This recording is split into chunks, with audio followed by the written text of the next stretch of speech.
My name is Lucy, and I turned 40 this year. I've always loved makeup, so after graduating high school, I became a beauty staff member at a certain company. Thanks to my daily studies and efforts, I performed well at the company. But I wanted to make someone shine with my makeup. So I became an assistant to a famous makeup artist through an acquaintance's connection. During my training, I was unpaid and extremely busy. But gradually I became recognized for my skills. By the 4th year, I was earning a decent income. In between the busy times, I also studied hair makeup. Which is why I think I was often called to various job sites, being able to handle anything. I met my husband Kevin, who was a photographer, at a photo shoot. We were both in training at the time and quickly understood each other. Soon started dating, and when he proposed, I immediately said yes. Looking back, I think I was young to make such a quick decision. I will never forget the surprise when I went to greet Kevin's parents at their home. It was a single-family house in a high-class residential area, like something out of a drama. Kevin, an only child from such a family, said, "They want me to take over the house, but I want to live freely." I was incredibly nervous. Not just about meeting his parents, but also about entering such a luxurious house. Surrounded by high-end furniture, I nervously greeted his parents in my best dress. My father-in-law, the president of a small to medium-sized company, gently smiled and said, "Ah, what a lovely person," but his eyes weren't smiling. On the other hand, my mother-in-law openly showed hostility towards me. "I know where you come from, but don't count on our wealth, okay?" Shocked by her words, Kevin kicked the heavy table and said, "We'll make it on our own. Leave us alone," then left the room. I hurriedly informed my in-laws that I was leaving and followed him. I still remember my mother-in-law sighing deeply as we left. So, we started a modest newlywed life without a ceremony, just registering our marriage. We both had jobs with irregular hours, so we didn't see each other much. But I tried my best to cook for him and keep the house tidy. As I started earning a decent income and his job went well, Kevin suggested moving to a better place to boost our luck. He bought a rental property costing $2,500 in a prime location, recommended by a senior successful photographer who was moving out. He believed moving there would improve our fortunes, as many celebrities and famous designers lived in that building. He also seemed to enjoy saying he lived in such a place. As someone frugal by nature, I initially refused, but he insisted, saying, "We can afford it if we both pay. Our work is about honing our sensibilities." So I reluctantly agreed to move. Looking back, I think he wanted to show his parents that we were doing well by moving to a good location. After moving, my work started to go really well, as if blessed. On the other hand, Kevin's laziness and quick temper, which had been problematic since the beginning, started to affect his work, and he began losing jobs. Instead of trying to improve, he lost motivation. Within the industry, it was whispered, "That's it, he's done for." Kevin, who always disliked appearing uncool, couldn't stand such a position and hastily declared, "I'm done with being a photographer," and promptly announced his retirement. Then, possibly having been advised by someone, he started working as a day trader. As a trader, he didn't have clients, but used his own savings to trade stocks. He was constantly checking stock prices and trading throughout the day. It seemed he wasn't particularly serious about it, as he only used 2 computer monitors. While I was busy running around outside, he was at home, leisurely watching stock prices and trading on his computer. Meanwhile, I became friendly with a celebrity and was offered to start a budget-friendly brand together. Having my makeup brand had been a long-term dream, so I boldly took the opportunity. Although I'm not comfortable being in the limelight, I supported the celebrity from behind the scenes while launching the brand. Thanks to her exposure and my steady sales efforts, the brand was a huge success. However, Kevin, who was idly spending his days at home, started saying nonsensical things like, "Ever since we moved here, you've been lucky, right? So, it's all thanks to me for suggesting we live here," and stopped paying the rent. Then he said, "My card has expired. Can you make me a family card?" So, to avoid him getting into strange debts, I easily agreed and made him a family card. But I set the limit to $3,000 to prevent him from overspending. Despite the current situation, I still believed he would make a comeback. Originally from a wealthy family, Kevin would only wear branded items and refuse to wear anything else. Our home's interior, decorated by him with items from famous designers, was beyond my understanding, but his friends were always impressed when they visited. It seemed he maintained his self-esteem by showing off the latest trendy items to his friends, despite his income clearly decreasing. Meanwhile, my responsibilities at work were increasing, and I spent my days just coming home to sleep, with no time to look after the house. Then, suddenly, my father-in-law passed away. We hadn't visited Kevin's parents since our first greeting, so there was no interaction. We didn't even see my father-in-law in his last moments and only attended the funeral. Seeing my mother-in-law breaking down in tears, both Kevin and I regretted not having been around before. So, when she said, "I don't want to live alone. Can I stay with you?" we couldn't refuse. Thus began our life living together, but my mother-in-law, completely different from her demeanor at the funeral, reverted to the same arrogant attitude she had shown when we first greeted her. She commented, "What a terribly small room this is. It feels suffocating," and asked, "Isn't there a bigger room available?" Soon, one of our 2 rooms was filled with her collection, leaving no space to walk. Then Kevin, seizing the opportunity, said, "Well, maybe we should move then. There's a perfect place I know of," and he introduced a property that cost $4,000 a month. I didn't want to increase the rent, but it seemed necessary for living with my mother-in-law. So, we moved to a 3-bedroom apartment. When I asked Kevin to pay rent, he replied indifferently, "You know I can't afford it right now." Despite the move being for his mother, he didn't seem to care. When I talked to my mother-in-law about rent, she responded irritably, "Kevin told me he doesn't need to pay. Why are you, his wife, asking for it?" Moreover, Kevin asked to increase the family card limit from $3,000 to $5,000, claiming it was necessary for his mother's needs. I firmly refused.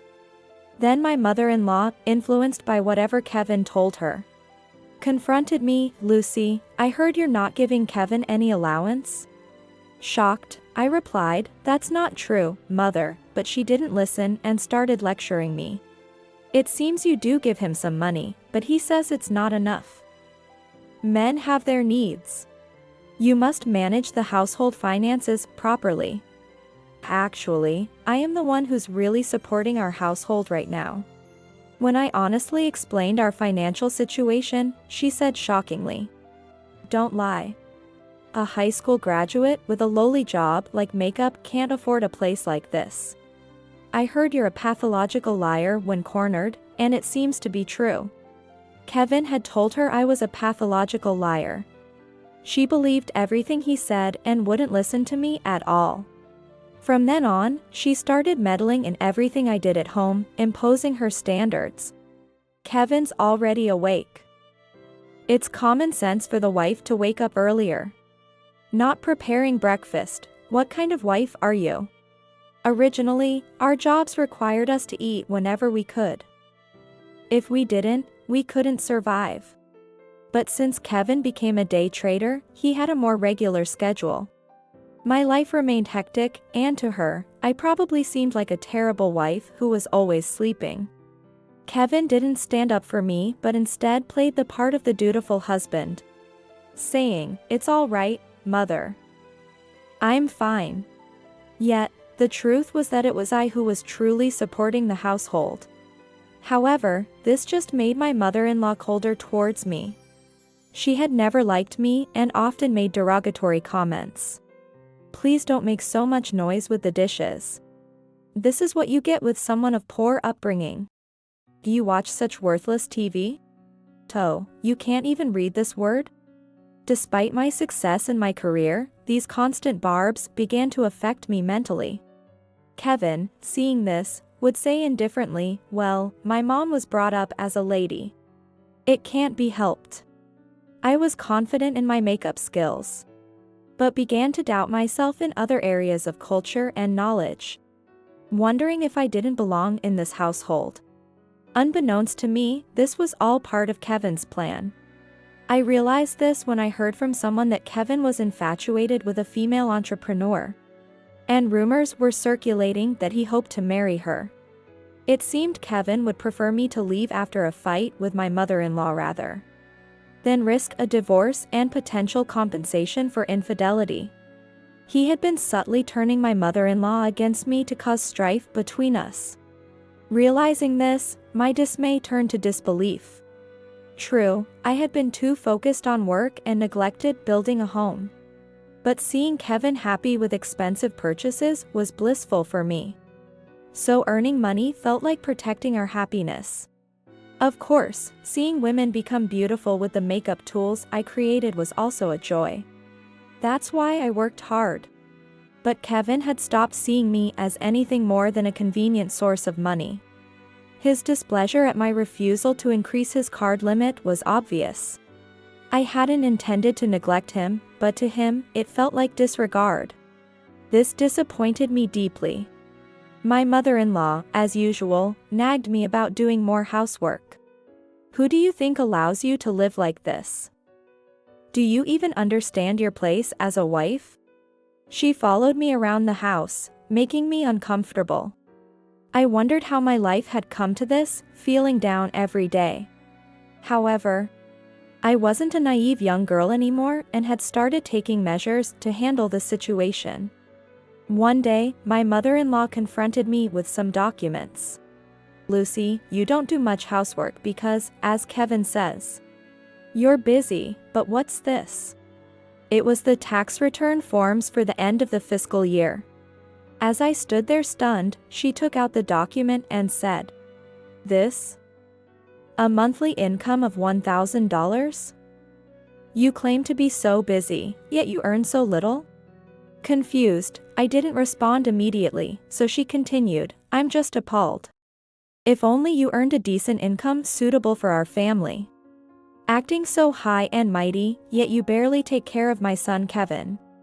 As she spoke, her frustration boiled over, and she exclaimed, "A daughter-in-law who earns only $1,000 a month is no family member. Leave this house immediately." Barely holding back laughter, I clarified, "Actually, that's Kevin's, not mine." "What?" She looked back at the document, but Kevin hadn't yet written his name on it. Still convinced I was lying, she retorted, "Don't lie. I know Kevin's annual income is $200,000. This can't just be $1,000. Apparently, she believed Kevin's claim of a household income of over $200,000 when we moved. Of course, the $200,000 income was mine, but my mother-in-law was convinced it was her son's. In reality, Kevin, even as a day trader, wasn't earning much by just sitting in front of the computer for half a day trading stocks. Furthermore, I later found out that Kevin had received some money from his mother as investment capital. Therefore, she felt entitled to our care, thinking it was only natural. However, the borrowed capital, along with his spending money, never contributed a penny to our household. I became fed up with trying to convince my mother-in-law, and wondered why I was supporting these people. "Get out, lying daughter-in-law," she continued yelling, her face turning red. I, on the other hand, became increasingly calm and replied, "That would be great, actually. Are you sure you'll be all right, though?" laughing a bit. She threw the tax return documents at me as if to say, "Of course, I'll be fine." I picked up the documents and, simultaneously, took out a divorce petition I had prepared earlier, placing it gently on the table. My mother-in-law looked satisfied, as if she had accomplished something. Before getting swept up in strange emotions, I hurried to find a new place and started preparing to move. Kevin, oblivious to everything, commented, "It's always tough between mother-in-law and daughter-in-law, huh?" Implying it was all his mother's fault. I replied monotonously, "Yes, it is," and left the $4,000 rent apartment without saying goodbye.